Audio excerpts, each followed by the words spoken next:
I signed my name on the last page of the divorce settlement, and my hand did not shake. That's when my phone lit up. One photo, my husband, Marcus, and my best friend, Vanessa, smiling, holding two newborns. Ah boy, ah girl, twins. The caption read, "Vanessa and I are starting our new chapter. I hope you can move on too." I set the phone face down on my desk. I didn't cry. I didn't scream. I just capped my pen. 7 days later, on a sunlit stage in front of 300 guests, Marcus's own mother would rip that baby out of his arms, stare into its face for 30 long seconds, and then turn to my best friend with a voice that could freeze blood. "Tell me," she'd whisper, "whose bastard seed is this child?" But that hadn't happened yet. Right now, it was just me. A cold office, a glass whiteboard covered in numbers no one else could read, and a plan I had been building for exactly 1 week. Since the night I found out the truth, Marcus thought he'd won. He had no idea the countdown had already started. My name is Claire Whitfield, and for 5 years, I was Mrs. Marcus Hale. I want you to understand something before I tell you what happened on that stage in Savannah. I was not always the woman with the whiteboard, the woman with the spreadsheets, the woman who could sign her own divorce papers without blinking. I was, once, a woman who loved someone so completely that I mistook exhaustion for devotion. I met Marcus 9 years ago, back when he was nothing. Not in a cruel sense, just literally nothing. No funding, no product, just a laptop, a mountain of debt, and a startup called Vanessa Solutions that every investor in Chicago had already politely declined to touch. I was fresh out of grad school with a master's in financial risk management, working brutal hours at a Big Four accounting firm. I met him at a mutual friend's birthday dinner. He was magnetic back then, funny, hungry, a little reckless in the way ambitious men are, before life humbles them. He talked about his company like it was going to change the world. And God help me. I believed him, so I helped him build it. I rebuilt his financial models from scratch. I untangled accounting ledgers so chaotic they looked like a crime scene. I sat beside him through venture capital pitch meetings, smiling through wine I didn't want, laughing at jokes that weren't funny, just to help him land his first real investors. And when the company nearly collapsed twice, I did something I never told a single soul until much later. I took out a home equity loan on the little house my late parents left me. Quietly, without telling him how much it hurt to sign those papers. I used that money to keep his company breathing. I thought that was what partnership meant. I thought we were in the trenches together. For 5 years, our apartment in downtown Chicago was less of a home and more of a war room. I'd come back late from client meetings to find him already asleep, or already gone. I told myself that was fine. I told myself successful people sacrifice. I told myself love didn't have to look like candlelight and slow dancing. Sometimes it looked like two people quietly keeping each other afloat. But somewhere in those 5 years, Marcus started keeping score, and in his private ledger, I was failing. We tried, for 2 years, to have a baby, 3 fertility specialists, every invasive test modern medicine could offer, and every single doctor told us the same thing: nothing was wrong. Not with him, not with me. Just time and stress and patience. Marcus never said it directly, not in those years, but I felt it, a shift, a coldness that crept in like frost on a window. So slow you don't notice until suddenly you can't see through the glass anymore. So when my phone lit up that afternoon with a photo of him and Vanessa cradling 2 healthy newborns, I want you to understand, the pain wasn't sharp. It wasn't a knife. It was something quieter and, somehow, crueler. It was 5 years of my life rearranging themselves in front of me. forming a picture I had refused to look at directly until that exact second. My phone buzzed again. A call this time. Marcus. I let it ring 3 times before I answered, and I didn't say a word. Did you see the picture? His voice came through, smug, practically vibrating with pride. He waited for me to break, to cry, to scream at him. When I stayed silent, he pushed harder. Vanessa and I had twins, a boy and a girl. You really should be happy for us. I picked up a red marker and drew a slow, deliberate question mark on my whiteboard. Oh, I said, flat as still water. Should I send a gift? Silence. I could picture his triumphant little smirk freezing on his face. Then the mask cracked, and the real Marcus came through gentle, wounded, patronizing. Claire, please don't be like this. I know it hurts, but you have to admit, you were always so strong, so controlling. Our apartment felt like an icebox. Vanessa gives me an actual home. A home. I looked past my whiteboard, past the cold gray skyline of downtown Chicago, and I let those 2 words settle somewhere deep in my chest. He told me his lawyer would send the settlement papers tomorrow, that he'd make sure I was taken care of. That won't be necessary, I said quietly. The papers are already signed. They're in your safe. The combination is your birthday. The line went dead silent. I could hear him breathing fast, confused, trying to understand how I already knew things I shouldn't know yet. Since when have you been planning this? He finally asked, his voice suddenly dry. Since the night Vanessa posted a hotel skyline photo on Instagram. The same night you told me you were pulling an all-nighter with the engineering team. I said calmly, don't forget what I do for a living. Marcus, I analyze risk for a living, and when the risk exceeds what I can tolerate, I execute a stop-loss. I hung up before he could answer. I stood there in the quiet of my office, staring at the tangled web of numbers on my glass wall, numbers that used to represent his company's survival, and now represented something else entirely. Because here is what Marcus didn't know yet. Standing in his new apartment with his new family, feeling like the winner of some private contest. I hadn't just signed divorce papers that day. I had opened a case file. The next afternoon, right on schedule, Marcus arrived at my penthouse. He wasn't alone. Beside him walked his corporate attorney, a sharp-eyed man named Preston Cole, carrying a leather briefcase like it was a shield. Marcus was dressed like he was heading to a board meeting, not the death of his marriage. Tailored navy suit, hair combed to absolute precision. His face wore that particular expression men wear when they've convinced themselves they're the reasonable one in the room. Vanessa wasn't with him. That made sense. She'd just given birth.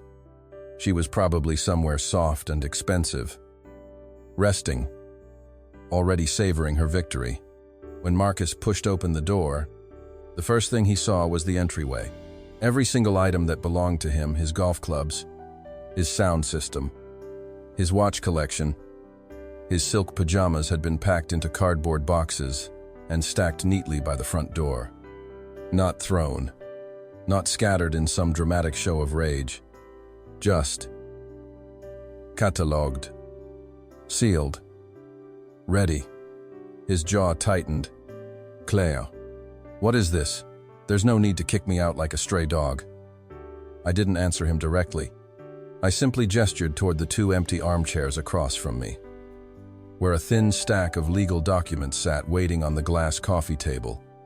Marcus and his attorney exchanged a look before sitting down.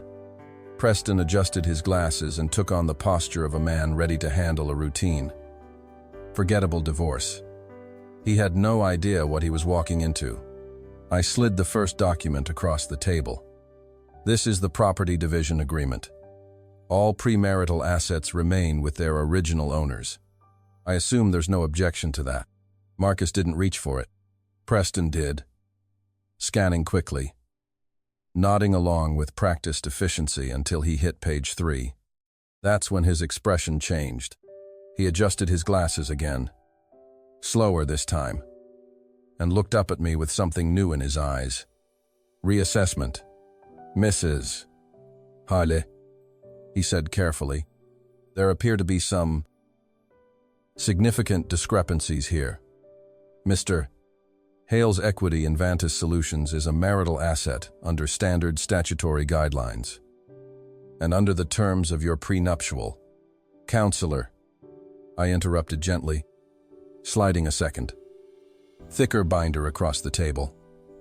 This contains certified copies of every financial ledger for Vanessa Solutions since its incorporation, every wire transfer, every funding round. Specifically rounds 2 and 3, the 2 moments the company was functionally dead, funded entirely through my personal capital, channeled through my late mother's family trust. I let that settle for a breath. Per section 4, paragraph B of our prenuptial addendum. Equity acquired through independent personal capital injection remains my exclusive, non-divisible property.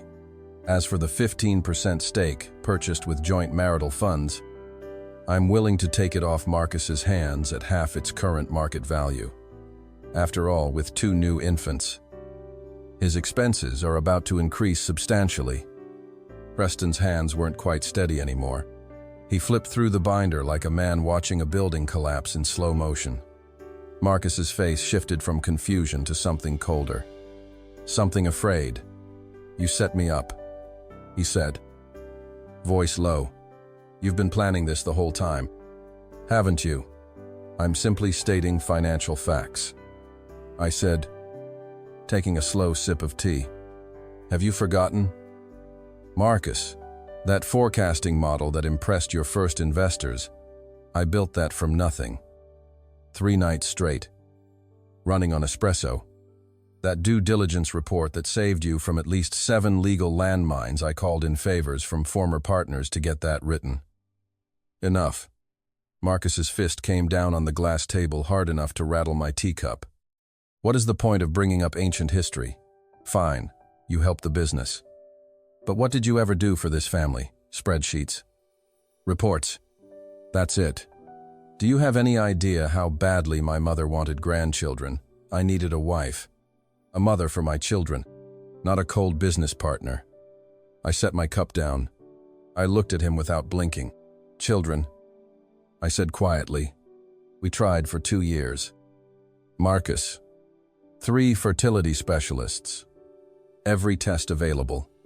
And every single doctor gave us the same answer. Nothing was wrong. Not with you. Not with me. So tell me something. His eyes flickered away. How did Vanessa get pregnant on the first try with twins? No less. Her job isn't exactly low stress. Her habits aren't exactly disciplined. Why does biology suddenly cooperate for her? And never once for me. The color drained slightly from his face. That was your stress. Your hormones. That was your failure. Right, I said softly, and let the subject drop entirely. I stood, walked to the entryway, and rested my hand on the handle of a suitcase, already packed and waiting. If there are no further objections, sign the agreement.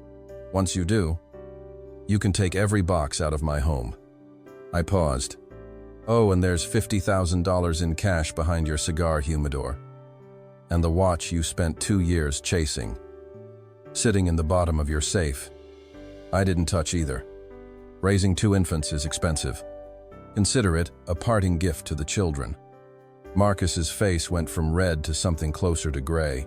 Preston leaned in, whispering urgently, advising him. No doubt. That resistance was pointless. That the smartest move now was simply to sign and salvage what he could. Marcus grabbed the pen so hard I thought it might snap. He signed without another word. Within 10 minutes, movers had carried every box out of my home. The door shut.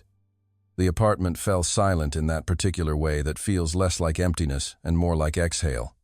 I stood at the window, looking down at the Chicago skyline, at the traffic, moving like rivers of red and white light. Marcus thought this was the ending. He thought a signature closed the book. He had no idea I'd already read the next chapter. Because exactly 1 week before this meeting, his mother, a woman named Eleanor Hale, old money, old rules, sharper than anyone gave her credit for, had called me. 2 hours and 17 minutes on the phone. Full of careful, roundabout Southern anxiety. She wasn't worried about her successful son. She was worried, deeply and specifically, about Vanessa, about the pregnancy, about something she couldn't quite name yet, but clearly felt in her bones. I walked back to my desk, picked up my phone, and opened a new message to a contact I hadn't used in months. Eleanor Hale, mother-in-law. I typed one clean, simple sentence.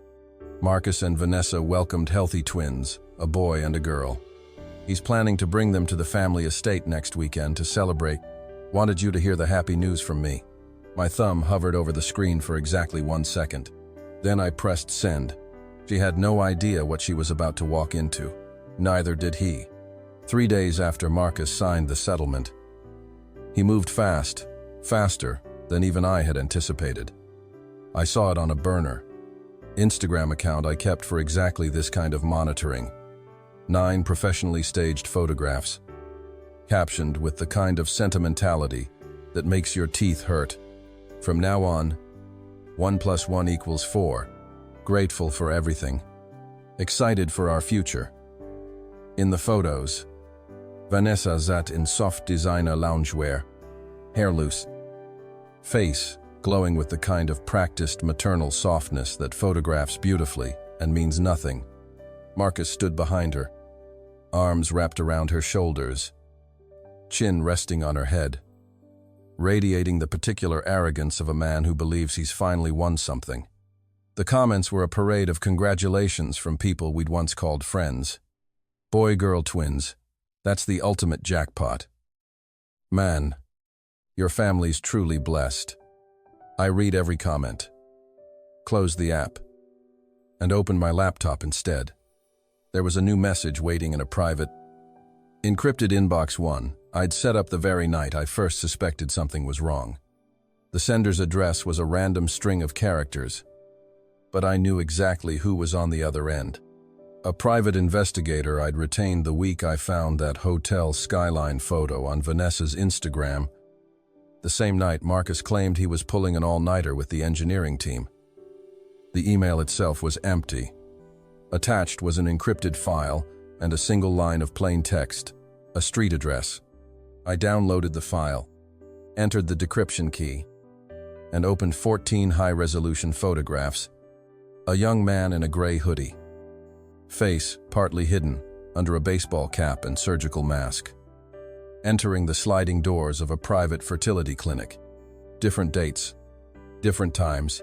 Despite the disguise, I recognized him instantly. The slouched walk, the small birthmark just below his left ear. Nathan Hale, Marcus's cousin, 2 years younger, technically employed at Vantis Solutions in some vague executive capacity, though his actual job description seemed to consist of online poker, expensive nightclubs, and racking up debt he had no way of repaying. The clinic's name sat clean and clinical on its brass plaque, Wellspring Reproductive Institute. The same clinic Eleanor had mentioned during that long, anxious phone call, the place she'd tagged along to for what Vanessa had called a routine checkup. I opened the second file, a street address, pinned by my mapping software to a rundown apartment complex on the industrial edge of Chicago. Cheap rent, 40 minutes from Wellspring. I already knew, from years of overhearing family gossip at holiday dinners, that Nathan kept a cheap studio out there somewhere to disappear when he wanted to avoid his family's watchful eyes. I saved everything to an encrypted flash drive and typed a short reply. Payment sent. Then I made myself a cup of tea and stepped out onto my terrace. Because for the first time in days, I let myself actually feel something instead of simply processing it. Not grief. Exactly. Something closer to exhaustion.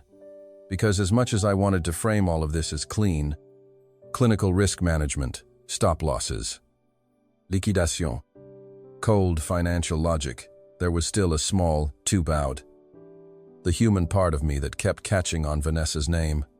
We'd met in a cramped dorm room 14 years ago, shared a roach-infested apartment in our 20s, split rent, split heartbreaks, split cheap wine on fire escapes while complaining about bad bosses and worse boyfriends.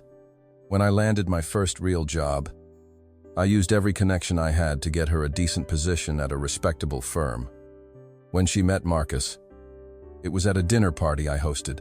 I remember laughing, telling him, "She's my best friend in the world. You'd better treat her like royalty." The irony of that sentence still had teeth. I let myself sit with that feeling for exactly as long as it took to finish my tea. Then I went back inside, because feeling things and acting on them are two very different disciplines. And I had spent my whole career mastering the second one. Over the following days, I moved through my life with the precision of a Swiss watch. Up at 7, an hour of exercise. At my desk benign, handling consulting contracts for private clients. Afternoons spent restructuring my own assets into an offshore trust. Ring fencing. Every dollar I had from anything connected to my marriage. Calls came in from old friends and colleagues, all fishing gently for details. I gave everyone the same answer. We separated due to irreconcilable differences. Only one person broke through that script, a woman who'd known both Vanessa and me since college. Her voice dropped to an angry whisper. "Claire, are you really just going to let them do this? What she did is unforgivable. She's been like this since our dorm days, sweet on the surface. But underneath, she takes what she wants, especially if it belongs to someone else." Marcus and I separated because our marriage failed. I said evenly, "Whatever he does now is his business." She sighed, frustrated. "You don't understand. He's telling everyone you were impossible to live with, cold, controlling, and Vanessa's playing the martyr in her little mommy circles, telling people you stepped aside out of guilt for not giving him children. She tells everyone how sorry she feels for you." "Interesting," I said, sipping my tea. "Is that the story they're running with?" "Yes. And get this, I heard Marcus is hosting a massive celebration next weekend at the family estate, inviting every socialite and business contact in the county to formally present Vanessa and the twins." I set my cup down slowly. "I'm sure it will be a beautiful event." After hanging up, I opened my calendar. That weekend was already circled in red ink. Marcus's hometown was the kind of old southern community where gossip moved faster than fiber optic cable, where reputation mattered more than the law, and where a single scandal could haunt a family for 30 years of country club conversation. If Marcus wanted to build a stage that large, invite that many witnesses, then the higher that stage stood, the harder the fall would be when it collapsed. I picked up my phone and dialed a number I hadn't used in months. "Hello. Who's calling?" "Aunt Rhonda." "It's me, Claire." Her voice jumped 3 octaves instantly. "Claire. Sweetheart, what a treat. Are you eating properly up there in that windy city we talked for a few minutes, family?" "Weather." Her husband's gout before I steered the conversation gently toward the point. "Aunt Rhonda, will you be around next weekend? I have some business in Savannah. I was thinking of flying down." "Of course. Honey, if my Claire's coming home, I'll clear my whole calendar." Her tone shifted. "Careful. Is everything all right?" "Sweetheart. Did something happen with Marcus?" I heard from Mrs. A. Sanders that Eleanor's been looking like she's seen a ghost lately. "Just some legal matters to tie up," I said smoothly. "I'll explain everything over dinner. And Aunt Rhonda, please keep this between us, especially anyone connected to the Hale family." There was a pause, decades of small-town instinct kicking in. "Understood. Honey, I won't say a word. Just send me your flight details. After we hung up, I stood by the window for a long moment, watching the city lights flicker on across the skyline. Tomorrow, I would fly to Savannah. The stage Marcus had spent months building, the one meant to crown him, the county's golden son, was about to become something else entirely, and neither he, nor Vanessa, nor Nathan, I had any idea it was already burning from the inside. The morning broke bright and cloudless over the Hale family estate, the kind of perfect southern sunshine that makes everything look staged, even when it isn't. By 10 o'clock, the long gravel driveway was gridlocked with luxury sedans and black car services. Cream-colored reception tents billowed gently in the breeze, strung with gold chandeliers and hundreds of pastel balloons. A silk banner stretched across the second-floor balcony, embossed in gold script, celebrating the debut of the Hale heirs. I wasn't down there among the guests. I was 8 floors up, in a boutique hotel suite 3 blocks away, sipping coffee, a pair of high-powered binoculars resting on the windowsill beside my tablet.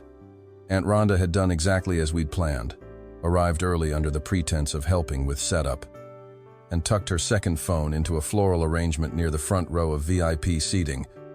The camera angle gave me a perfect, unobstructed view of the entire stage. Vanessa sat at the center of the pavilion, dressed in a blush pink gown, hair pinned into an elegant chignon, a twin cradled in each arm, soaking in a circle of admiring country club matrons.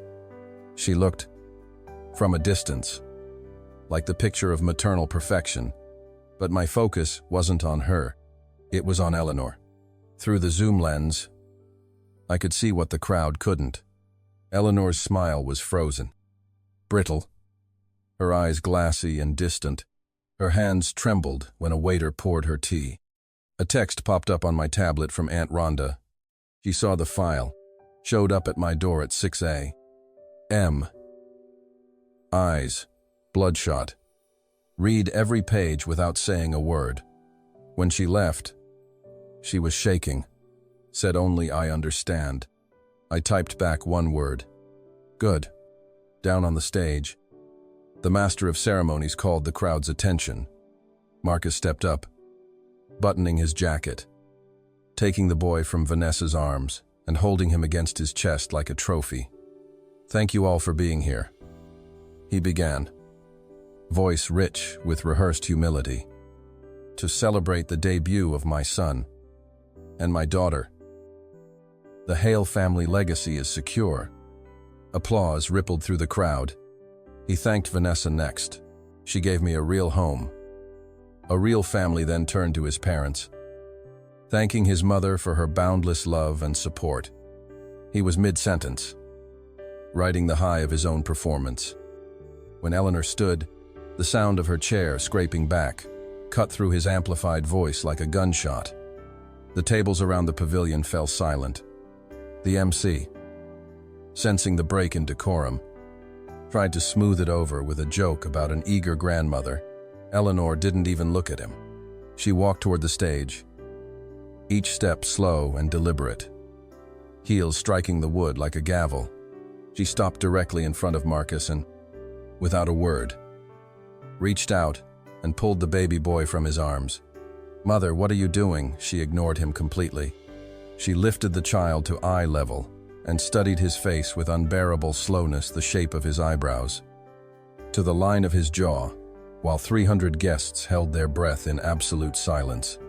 Then she turned, and her eyes locked onto Vanessa. "Miss Vanessa," she said, voice low, stripped of any familial warmth. Vanessa flinched like she'd touched a live wire. The baby girl in her arms began to wail. Eleanor's voice rose, cracking through the quiet like a whip. "Tell me, whose bastard seed is this child?" The gasp that rippled through the crowd was audible 3 blocks away, even through my hotel window. "Mother, have you lost your mind?" Marcus lunged forward, grabbing her arm, but she wrenched free, without even glancing at him. "If I'd lost my mind," she said, voice shaking with fury. I wouldn't have held my tongue all morning just to ask this woman to her face. In front of the whole county. What exactly did you do at Wellspring Reproductive Institute? Who is the biological father of these children? Vanessa's face went the color of chalk. Mother, please, you're scaring the babies. Let's go inside. Shut your mouth. Eleanor reached into her handbag and slammed a thick envelope onto the podium. Ripping it open, pulling out a stack of documents and photographs, she shook them at Vanessa. These children do not have one drop of Marcus's blood in them. Chaos exploded across the lawn. Champagne glasses shattered on the brick patio. Somewhere in the VIP section, Marcus's father tried to stand, his face reddening, before collapsing back into his chair as two guests rushed to help him. What are you talking about? Marcus's voice cracked with panic. Eleanor turned, eyes blazing, and scanned the crowd until she found a young man in a loud floral shirt trying to slip behind the catering tent. Nathan Hale. She barked, and he froze like a cornered animal. Don't you dare hide. That donor code belongs to you. Every time you told your mother you were in Chicago for a job interview, you were at that clinic.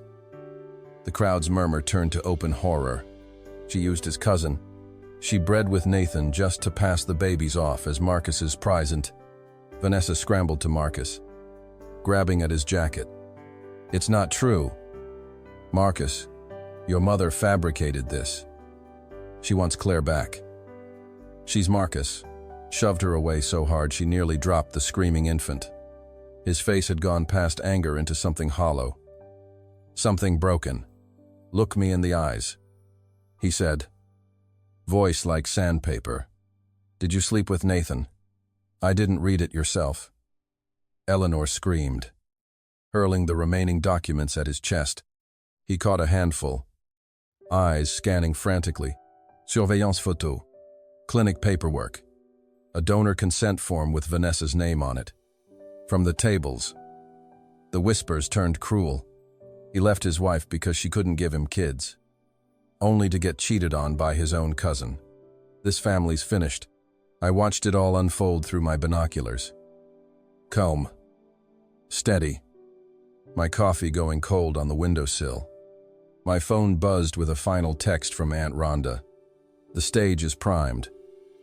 Honey, time for your entrance. I stood, smoothed my jacket, picked up a leather portfolio containing the second half of what I'd come here to deliver, and walked out of the suite. 10 minutes later, I stepped through the estate gates in a tailored black suit and heels, sunglasses hiding my eyes. Someone spotted me almost immediately. A gasp rippled backward through the crowd. Is that Claire Whitfield? Every head turned. For months, I'd been the punchline of this town, the cold, barren ex-wife, discarded, so Marcus could build a real family. And now, at the exact moment that family was collapsing into scandal, I walked through their gates looking like I owned the place. Marcus saw me first. His face went white. He knew, better than anyone, that I didn't do casual visits. I walked up the center aisle, unhurried, and stepped onto the stage. I gave Eleanor a brief nod. Well done. Then turned my full attention to Marcus. Well, I said, my voice carrying clean through the still live podium microphone. It looks like my timing is impeccable. I opened my portfolio and laid a second stack of documents beside the scattered clinic files. You always loved telling people Vantas Solutions was entirely your own success, I said. So since you've gathered the whole county here today, I thought I'd do you a favor. I came to conduct a real-time audit of your books. Marcus's mouth opened. Nothing came out. 30 minutes before I arrived. I continued, voice steady. My legal team forwarded a complete forensic accounting file, along with certified copies of forged loan documents to federal fraud investigators and every bank holding debt on Vantas Solutions. Your accounts were frozen roughly 15 minutes ago. The color drained entirely from his face. Your company isn't just bankrupt. Marcus, I said quietly. It's under federal seizure. And somewhere behind him, his father collapsed onto the brick patio, and the golden afternoon that was supposed to crown the Hale family legacy became, instead, the day it burned to the ground. Marcus staggered backward like he'd been struck. "You're insane," he whispered. "You ruined me." "I ruined you." I stepped closer, my voice cold and even. "Vanessa didn't collapse today because I pushed it over. Marcus, it collapsed because you hollowed it out from the inside, draining company funds for luxury condos, vacations, fertility treatments for a woman who was never carrying your child. Did I authorize any of that?" Behind me, guests were shouting. A retired judge from the county called for someone to phone the sheriff. 2 men blocked the exits, so neither Marcus nor Nathan could slip away. Paramedics pushed through the crowd with a stretcher for Marcus's father, who'd collapsed at the VIP table. Eleanor walked beside the gurney, weeping, refusing to look back at her son. Then Marcus's phone rang. His hands shook so badly, he answered on speaker by accident, and his assistant's panicked voice blasted across the microphone for the entire estate to hear. "Mr. Hale federal agents just raided the office. They're seizing servers. Our accounts are frozen. And legal counsel for Dr. Place's Marion Reyes just filed to revoke the licensing agreement on all our core patents. We have nothing left to sell. You need to come back if you don't. They're issuing a warrant." The line went dead. His phone slipped from his fingers and shattered on the stage floor. I looked at him, this man I'd built an empire for, kneeling now in the wreckage of everything he'd tried to become, and I felt nothing but a quiet, settled calm. "One more thing," I said, pulling out a final document. "That 15% stake I took in the settlement, I sold it yesterday, to a liquidation fund. Their only condition for closing the deal was immediate dissolution of Vanessa Solutions. I let that land. You don't even own the chair at your desk anymore. You," he breathed, "you planned this from the beginning." "Yes," I said simply. "From the night I saw that hotel photo on Vanessa's Instagram, I don't dump toxic assets. Marcus." I neutralized them. I turned and walked off the stage. Behind me, Vanessa was screaming his name, and he was on his knees. And none of it was my problem anymore. 3 days later, a private investigator sent me a photo, Vanessa and Nathan, loading luggage into a car at 2 in the morning, having drained Marcus's savings, his safe deposit box, everything not bolted down. They were driving west. Untraceable accounts. Gone. I closed the laptop and laughed. Quietly. To myself. When people betray each other for money, they eventually turn on each other. 2 days after that, Marcus called from a borrowed phone. His voice was barely recognizable, hollow, broken. "Vanessa's gone," he said. "She took everything. My parents won't speak to me. Claire. I regret everything. Please, let me come back. I'll do anything." I stood by my window, looking out at the Chicago skyline, and felt something close to boredom. "You made a critical error in your risk assessment. Marcus," I said quietly, "I'm not your contingency plan. I was never your life raft. And whatever comes next, that's simply the balance due on an account you opened yourself." I hung up and blocked the number. Outside, the city lights burned bright against the dark. And for the first time in a long time, none of him was mine to carry anymore. That night, I stood alone in my penthouse, a glass of wine in hand, looking out over a city that had watched me lose everything, and then take it all back. My phone buzzed one last time. A voicemail Marcus had left before I blocked him. I almost deleted it without listening, but something made me press play. His voice was barely a whisper. "Did you ever even for 1 second. Actually love me, I stood there for a long moment, letting the question settle. Of course I loved him. I loved him enough to build an empire out of nothing, to give him 5 years of my youth, my savings, my loyalty. But he took that love and treated it like something disposable, something he could trade in the moment. He decided I wasn't enough. So now he gets to live with what's left. This isn't really a story about revenge. It's about the moment you finally stop asking, what did I do wrong? And start asking, why did I stay so long thinking I wasn't enough? Because here's the truth. The people who truly value you don't need spreadsheets, or proof, or a countdown to figure that out. If someone makes you feel like an icebox, you were never the one who was cold. If this story hit you, if you've ever had to rebuild yourself from the ground up after someone tried to tear you down, hit subscribe. Because there are so many more stories like Claire's waiting for you here. And tell me in the comments if you were in her shoes. Would you have shown mercy? Or would you have let the whole thing burn?